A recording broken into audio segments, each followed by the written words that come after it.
Hello बच्चों, कैसी चल रही है पढ़ाई? अब तो मुझे उम्मीद है कि एकदम हमारी तैयारी पूरी हो गई होगी। कल हमारा एग्ज़ाम है। कल सुबह 8:30 बजे अपने को परीक्षा के सेंटर पर, जहाँ भी आपका सेंटर है, वहाँ पहुँचना है। ये बात आप जानते हैं। OMR सीट भरने की प्रैक्टिस हो गई होगी, उसमें कोई डाउट नहीं होगा। आसानी से हम OMR सीट फिल कर देंगे, किसी को कोई प्रॉब्लम नहीं होगी। आपने वीडियो देख भी लिया होगा। अब हम बात करते हैं बच्चों, जो हमारा C और D सेट रह गया था, समयाभाव के कारण मैं उनको कंप्लीट नहीं कर पाया। लेकिन आज जो है हम C सेट का बहुत जल्दी रिवीजन करेंगे। बहुत कम समय में मैं ये वीडियो बनाने की कोशिश करूँगा, जिससे आप जो है C और D को भी एक बार रिवाइज करके जाएं। क्योंकि अभी जो हमारे प्रश्न पत्र, अभी 10th क्लास का जैसा आज पेपर हुआ है, तो ये हमारे प्री बोर्ड के जो पेपर हैं, इनसे बहुत कुछ जो है प्रश्न हमें हमारे एग्ज़ाम में मिलने की संभावना है। इसलिए आप जो है इसे अच्छे से तैयार करें। और शुरुआत करते हैं, हम जल्दी जल्दी देखेंगे। तो मैं यहाँ पर आपको बहुविकल्पीय प्रश्न जो हैं उनको एक्सप्लेन करूँगा, उसके बाद आप स्क्रीनशॉट लेकर इसको कंप्लीट कर लेंगे C सेट को, है ना। तो शुरुआत करते हैं। देखिए, ऑब्जेक्टिव में सही विकल्प का चयन करिए। आत्म परिचय कविता किस गीत संग्रह से ली गई है? तो बच्चों, आत्म परिचय जो कविता है, ये हमारा हरिवंश राय बच्चन जी ने लिखा है, जो कि निशा निमंत्रण है ना, ये जो उनका काव्य संग्रह है, इससे ली गई है ये कविता। तो इसका सही आंसर हो जाएगा निशा निमंत्रण। अगला देखिए, करुण रस का स्थायी भाव है। करुण रस का स्थायी भाव शोक होता है बच्चों, तो इसका सही आंसर हो जाएगा शोक। अब भक्तिन संस्मरणात्मक रेखा चित्र इनमें से किस संकलन में संकलित है? भक्तिन जो हमारा पार्ट है हमारी आरोह का, ये महादेवी वर्मा के कौन से संकलन में संकलित है, मतलब कहाँ से लिया गया है? तो ये इसका सही आंसर होगा बच्चों दा स्मृति की रेखाएं। सतिया का अर्थ है, सतिया जो होता है बच्चों, ये स्वस्तिक के लिए प्रयोग किया जाता है। हम हमारे घर में साथिया बनाते हैं, वही साथिया को यहाँ सतिया बोला गया है। तो इसका सही आंसर होगा स्वस्तिक चिन्ह। अब अतीत में दबे पांव रचना में मोहनजोदड़ो को देखकर लेखक ओम थानवी को याद आ गया। क्या याद आया था उनको? गांव कुलधरा, हड़प्पा, जैसलमेर या जयपुर? तो यहाँ ध्यान दीजिए बच्चों, इसमें कहीं कहीं आंसर जैसलमेर देखने को मिलता है, लेकिन ये सही आंसर नहीं है। इसका सही आंसर होगा गांव कुलधरा। तो आप क्या आंसर लगाएंगे इसका? गांव कुलधरा। लेखक को ये याद आया था जब वो वहां पहुंचे थे, तो इसका सही आंसर होगा गांव कुलधरा। जैसलमेर इसका सही आंसर नहीं होगा, ये बात आप ध्यान रखेंगे।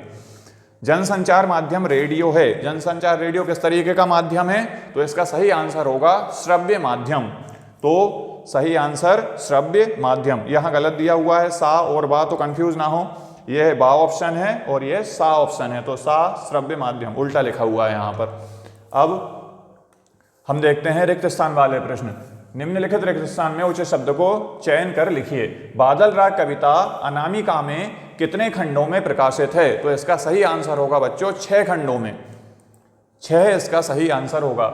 नागार्जुन किस काल के कवि हैं? भक्तिकाल, प्रयोगवाद या प्रगतिवाद? तो नागार्जुन जो है बच्चों, ये प्रगतिवादी कवि हैं, तो इसका सही आंसर हो जाएगा प्रगतिवाद। दोहा छंद है। दोहा किस प्रकार का छंद है? तो यहाँ आंसर होगा, क्या क्या दिया है हमको ऑप्शन? अर्ध सम्मात्रिक और सम्मात्रिक या फिर वार्णिक। तो ये एक मात्रिक छंद होता है, और मात्रिक में भी ये अर्ध सम्मात्रिक छंद का प्रकार है दोहा। दोहा और सोरठा ये दोनों अर्ध सम्मात्रिक छंद होते हैं, तो इसका सही आंसर होगा अर्ध सम्मात्रिक छंद। पहलवान की ढोलक पाठ की विधा है।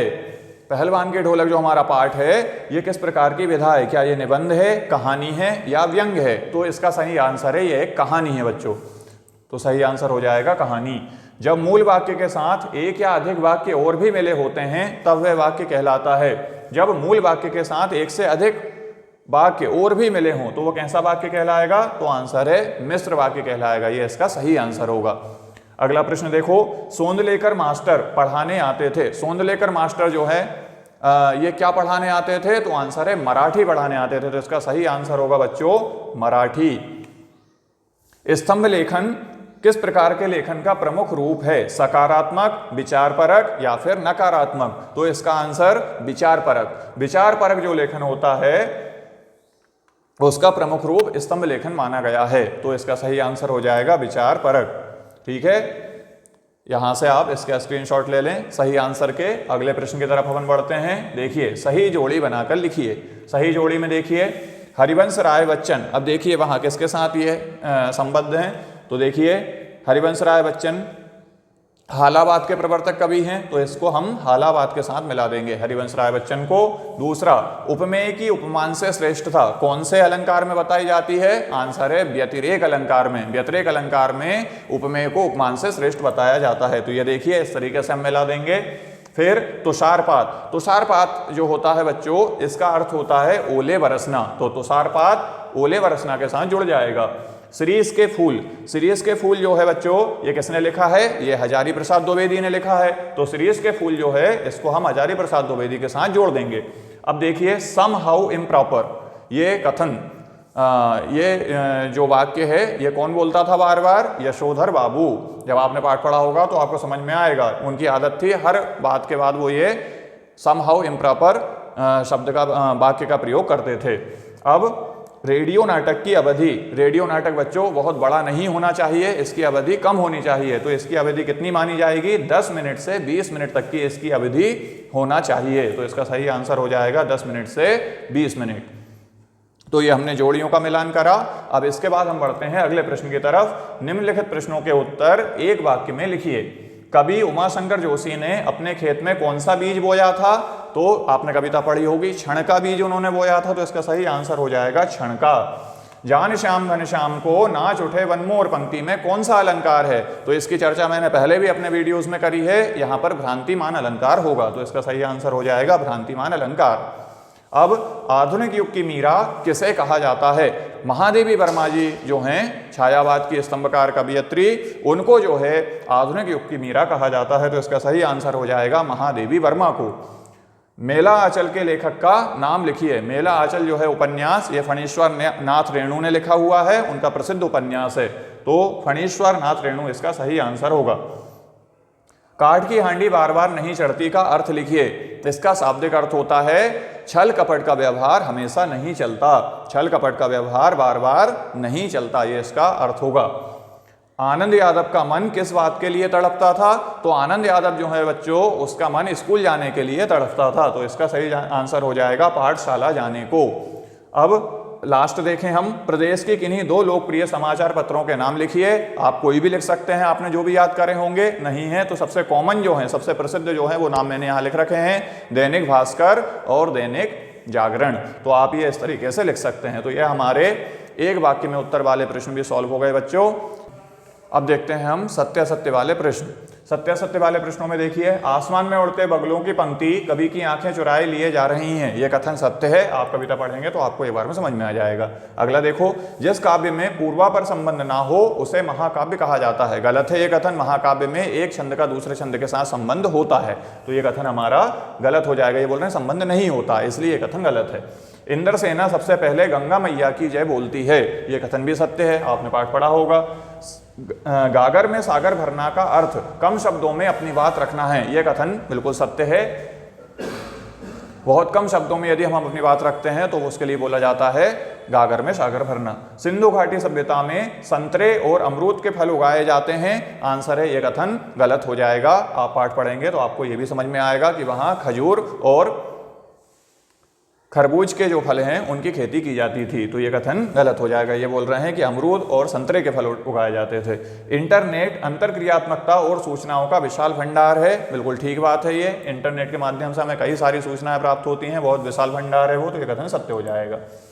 अब यहाँ से बच्चों 2 नंबर वाले प्रश्न आ रहे हैं, इनको मैं एक्सप्लेन नहीं करूंगा, इन्हें आप जो है मैं थोड़ा जूम करके दिखाऊंगा, तो आप स्क्रीनशॉट लेकर इनको याद करने की कोशिश करेंगे, जो भी क्वेश्चन आपने अभी तक तैयार नहीं किए हैं। वैसे तो मुझे उम्मीद है कि आपने सारे कर लिए होंगे, तो देख लेते हैं एक बार पास करके। मैं स्लाइड बढ़ाता जाऊंगा, आप इसका स्क्रीनशॉट लेकर पढ़ सकते हैं। तो देखिए प्रश्न नंबर 6 का आंसर, ये पहले वाले का आंसर, और दूसरे वाले का अथवा वाला जो प्रश्न है उसका आंसर ये हो जाएगा। 7 में देखें, 7 का आंसर ये होगा, ये ऊपर वाला, और ये उसका अथवा वाला जो है उसका आंसर होगा, है ना। स्क्रीनशॉट आप ले लीजिएगा।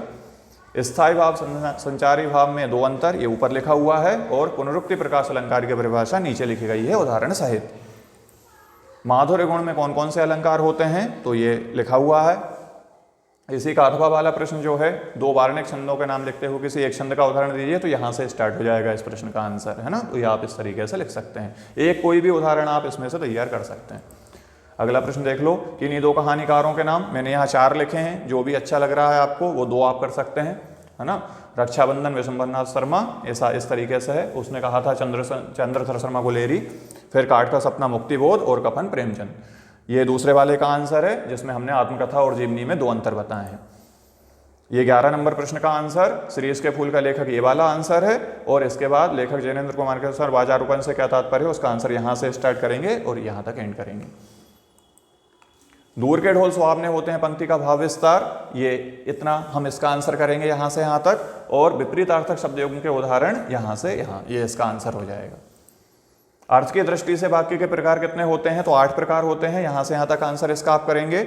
और संपर्क भाषा कैसे कहते हैं, इसकी परिभाषा लिखिए, नीचे वाला इसका आंसर लिखा हुआ है बच्चों। जूझ कहानी के शीर्षक की सार्थकता लिखिए, तो ये इसका आंसर यहाँ से यहाँ तक होगा। और मोहनजोदड़ो के घरों की कोई 2 विशेषताएं लिखिए, यहाँ से स्टार्ट करेंगे, ये पहली विशेषता, ये दूसरी विशेषता, इस तरीके से आप लिखेंगे। जनसंचार माध्यम टेलीविजन के 2 गुण लिखिए, ये टेलीविजन की 2 विशेषताएं 1 और 2, ये लिख कर आएंगे आप। और फ्लैश या ब्रेकिंग न्यूज क्या है, इसे लिखिए, तो आप यहाँ से स्टार्ट करेंगे इसका आंसर, और ये 2 लाइनों में खत्म करेंगे। अब जीवन परिचय की बात आ जाती है। आलोक धनबा और शमशेर बहादुर सिंह का साहित्यिक परिचय निम्न बिंदुओं के अंतर्गत कीजिए। 2 रचनाएं, भाव पक्ष और कला पक्ष लिखना है हमको। तो जीवन परिचय ये पहला हमने लिखा है आलोक धनबा का, इस तरीके से लिखा जाएगा। और इसके बाद ये शमशेर बहादुर सिंह का जीवन परिचय, जो भी अच्छा लगता है वो आप इन दोनों में से कोई भी एक बढ़िया सा तैयार कर लीजिए। फिर जैनेन्द्र कुमार और धर्मवीर भारती का जीवन परिचय, इनमें से दोनों में से किसी एक का करना है, तो ये जैनेन्द्र कुमार का जीवन परिचय है। भाषा शैली इस प्रकार लिखेंगे, है ना। रचना ये है इनकी, सुनीता, त्यागपत्र, कल्याणी परख इत्यादि, है ना। और धर्मवीर भारती का जीवन परिचय, भाषा शैली और 2 रचनाएं, ये उनकी आपके सामने हैं। अब बोर्ड परीक्षा की तैयारी कैसे की जाए, विषय पर अपने साथी के साथ संवाद लिखिए, तो ये इस तरीके से 2 साथियों का संवाद मैंने यहाँ लिखा हुआ है, आप इसको तैयार कर लीजिए। इसी का अथवा वाला प्रश्न था, निम्नलिखित मुहावरों का अर्थ लिखकर वाक्यों में प्रयोग करिए। हर एक मुहावरे का, ये देखिए ये मुहावरा है, ये उसका अर्थ है और ये वाक्य में प्रयोग है, इस तरीके से आप सारा कर सकते हैं। इसके बाद अपठित गद्यांश पढ़कर प्रश्नों के उत्तर करना है। ये अपठित गद्यांश से 3 प्रश्न में पूछे गए थे, उनके आंसर ये 1 बाय 1 तीनों लिखे हुए हैं, पहला वाला, दूसरा और तीसरे का आंसर, है ना।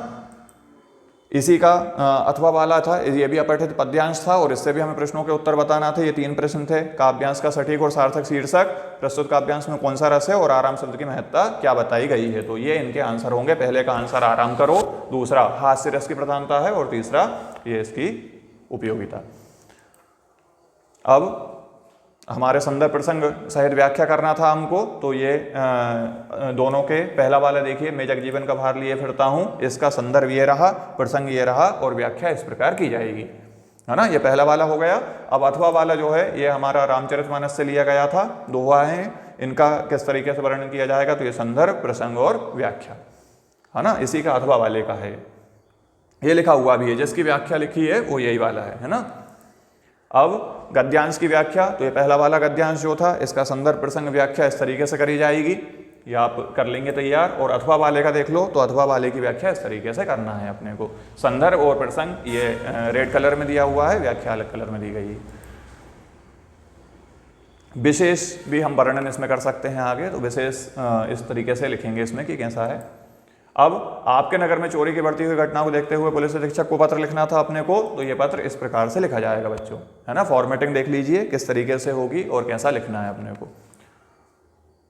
इसके बाद अपनी बड़ी बहन को, इसी का अथवा वाला प्रश्न था, बड़ी बहन को पत्र लिखना है जिसमें परीक्षा की तैयारी कैसे की जाने के विषय में पूछा गया है, तो ये हम पत्र अपनी बड़ी बहन को इस तरीके से लिखेंगे, ये भी आप देख लीजिए। इसके बाद आता है हमारा निबंध, तो इनमें से किसी एक विषय पर निबंध तो आपने तैयार कर ही लिया होगा, तो ये हमारा सी सेट इस तरीके से कंप्लीट होता है।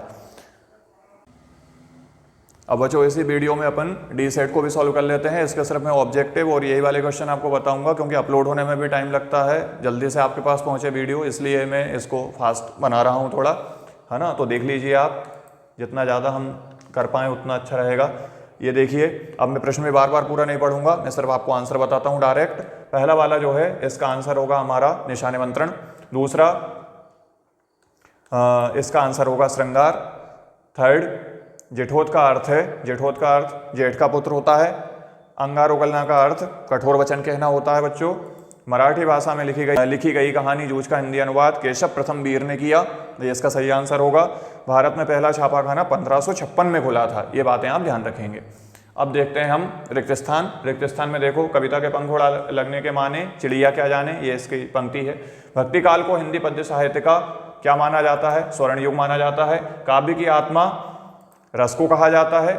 मेला अचल उपन्यास के लेखक फणीश्वर नाथ रेणु हैं। वाक्यों में किसी बात को साधारण रूप से कहा जाता है, उन्हें क्या कहा जाता है? तो उन्हें विधिवाचक वाक्य कहा जाता है, ये इसका सही आंसर होगा। यशोधर बाबू मूल रूप से कहाँ के रहने वाले थे? तो कुमाऊं के रहने वाले थे वो मूल रूप से। संपादक के नाम पत्र स्तंभ को प्रतिबिंबित करता है, किसको प्रतिबिंबित करता है संपादक के नाम पत्र? तो इसका सही आंसर होगा जनमत।